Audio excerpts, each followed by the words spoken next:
give you a little bit of a backstory with the Presonus Eris E3.5's. A few years ago, right when we started our other channel, Gear Seekers, I was looking for a set of speakers to replace my giant 8-inch JBL monitors so I could essentially downsize, and they were just taking up too much space and I needed to reclaim a little bit of my sanity because they were so big that I felt like I was being boxed in. It's been about 2 and a bit years since then, and I really wanted to do an update on these speakers because I wanted to talk about how great they've been. They've been in use pretty much longer than any other single set of speakers since we started Gear Seekers, and they're real performers. And I wanted to talk to you about why these are the most underrated speakers and why I recommend them for music production and video editing, since that's what I've been using them for every day since I bought them.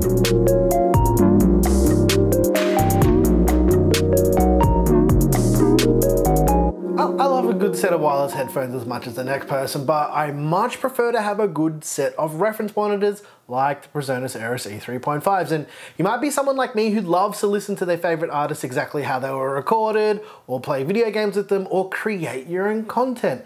And the fact is, headphones only ever go so far. And in each of those situations, hearing the sound clearly and truthfully is the difference between a good listening experience and an amazing listening experience. And that is really what I wanted to talk about after 2.5 years, well, just over 2 years of using these speakers. And this is also something that I spoke about in the original review of the Presonus Eris E3.5's, and after 2 years of using them to produce all of the music you hear on all of our channels and every single video on Gear Seekers, I've really learned every single thing about these speakers. And now the speakers aren't perfect, and there's a couple things that I like and 1 or 2 things I don't like. So yeah, these are just things to be aware of if you're thinking of grabbing these speakers for yourself. Now, speakers are the kind of thing that you either buy and you don't change them for a long time, or you don't have them at all, or yeah, I'm gonna tell you why you should consider speakers in general if you're creating content more than just listening to music. And when you're creating content on the daily like we do, you want that exact sound profile so you can get as close to how something should sound, and that's basically called flat response. Without complicating that too much, and to put it pretty simply, that means no EQ, no bass boost, no fine tuning, and nothing that alters the sound that you're listening to. It's got to be truthful. Now, sound engineers and sound designers and producers spend a lot of time and money creating that particular sound balance to deliver you that experience. So why would you compromise if you're trying to do the same thing with creating your own content, right? So if it sounds like the original review at all, that's because it does. And you can check that review over out on Gear Seekers if you haven't seen it yet. I just really wanted to drill in the importance of good sound, because everything I've spoken about so far is basically where your standard multimedia computer speakers like Edifier and Audio Engine really fall apart. And this is where the Presonus Eris E3.5's really shine. The E3.5's are studio monitors at a multimedia speaker price. And I'll get this out of the way nice and early. If you're currently looking at a set of these, they're going for around $100 US at the time of filming. And now that's out of the way, after 2 years, I can honestly still say that the low price point is basically unbelievable for the quality of this product. Over those 2 years, I've never been let down a single time, and here's what makes these different to multimedia speakers. Presonus approaches speaker design differently to other vendors who are making products in the same price range, which you're probably going to be looking at if you're watching this video. They use a little thing called R&D. They literally spend millions of dollars on developing and designing speakers that have the perfect balance of size, sound profile, frequency response, and aesthetics to produce some phenomenally accurate sounding speakers at a stupidly low price point. And yeah, if this sounds like the original review, again, it's because over those 2 years I've been using them, nothing's changed. The Eris 3.5's have not let me down. They've been stupidly robust workhorse speakers. And put it this way, Presonus is basically giving you the E3.5 for free. And again, they're charging you that pleasure tax because they know that their hard work has paid off. And even after 2 years, I can still say the same thing. The E3.5's are really that good, and they've more than paid for themselves over the time that I've had them. Literally hundreds of times over they've paid for themselves. And the only way I can describe this is with a few little audio demos. And now keep this in mind, the audio created for this video was created with an audio recorder. It's not perfect. It's near impossible to capture truthful sound of speakers with a recorder, but put on some decent headphones if you're curious to see how they sound.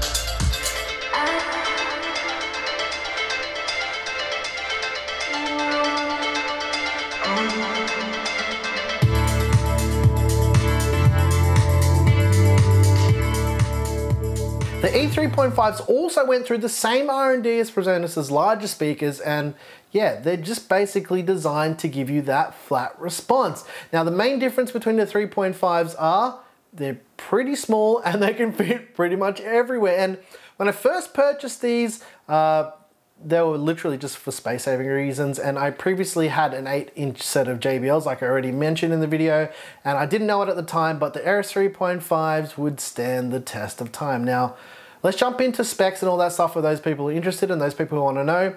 Every speaker uses a custom woven 3.5-inch Kevlar low frequency driver.